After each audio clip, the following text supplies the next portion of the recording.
Good morning, Bulldogs, and happy Monday. Welcome to Monday Math with Miss Michaelbus. So today we are going to change our math topic and we are going to start learning about measurement. So you might be a little bit familiar with measurement from when you learned about measurement in kindergarten, but we're going to go over it and we're going to be able to practice some measurement skills. So I have my chart right here, okay?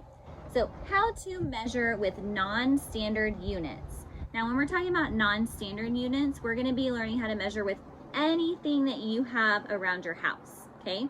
But before we get into that, there are 4 measurement rules that you have to remember to be an accurate measurer, okay? So our 4 rules are, number 1, pick a measuring tool. It must be the same size, okay? So look at my boxes right here. These measuring tools are the same size, so they get a check.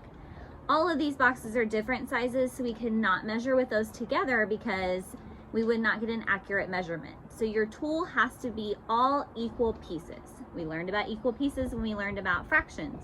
So you must have equal sized tools. So number 2, you have to start at the end and start to end, so the beginning to the end, in a straight line. So when we're measuring, we want to make sure that we're laying out our tools in a straight line. So here's a straight line. We do not want our tools to look zigzaggy or wavy. We're not going to get an accurate measurement. Okay, rule number 3, there can be no gaps when we're measuring. So when we're lining up our measuring tools, we need to line them up touching each other with no gaps. So these circles have no gaps. They're touching each other. There's no spaces in between. This is not an accurate way to measure because there's big space in between, okay? And our last rule, there can be no overlapping of our measuring tools. So when we're making that straight line and we're putting them end to end, we do not want them overlapping because we're not going to get an accurate measure, okay? So I want to take these 4 rules and I'm going to model for you and show you how we measure with non-standard units. Okay, rule number 1 is that I found a measuring tool that is the same size. So I pulled these sunflower seeds out of my pantry. I picked these sunflower seeds because they're all the same size and they're going to be easy and small for me to measure things. Rule number 2 is that I want to start at the beginning and go from the start to the end. Rule number 3, when I'm measuring, I don't want any gaps. And then rule number 4 is I don't want any overlapping. And so I'm going to take my first seed and I'm going to start at the very beginning. And I'm going to make sure that the end of my pen and the end of my sunflower seed are right in the same place. And I'm going to lay my sunflower seeds touching so that there are no gaps. Let me zoom in a little bit so you can see. I am not overlapping them, so they're end to end. And I'm making sure that I'm going from the start of the pen to the end of the pen.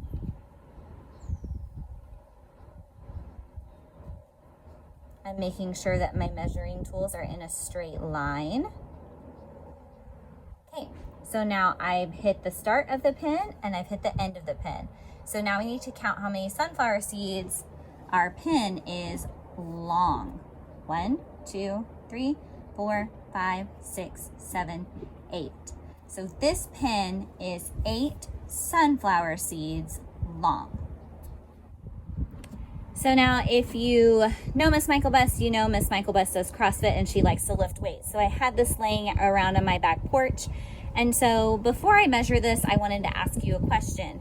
The pen was 8 sunflower seeds long. Boys and girls, do you think that the weight the dumbbell will be more sunflower seeds or less sunflower seeds? If you said I'm going to use more sunflower seeds, you're absolutely right because the dumbbell is longer than the pen. So I'm going to put that to the side. Let's see how many sunflower seeds we need for the dumbbell.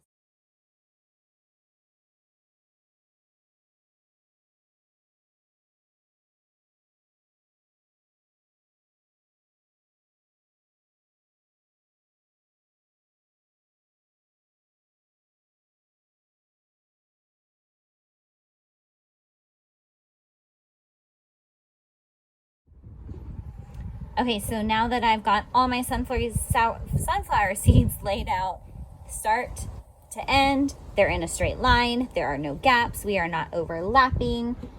And let me count and see if it's longer than 8. 1, 2, 3, 4, 5, 6, 7, 8, 9, 10, 11, 12, 13, 14, 15, 16, 17.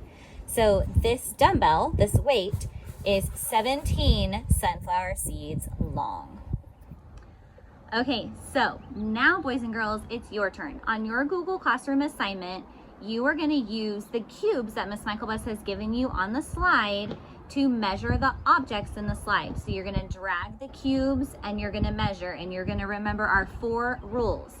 They're already the same size because Miss Michaelbus made them all the same size for you. You're going to make sure you're going to be at the very start and go to the very end. You're going to make sure there are no gaps, and you're going to make sure that your cubes are not overlapping.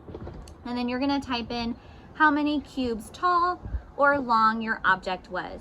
And if you decide to measure with non-standard units, if anything in your house, feel free to send your teacher or me a picture. We would love to see you practicing your measuring skills around your house. Have a great Monday. See you next time.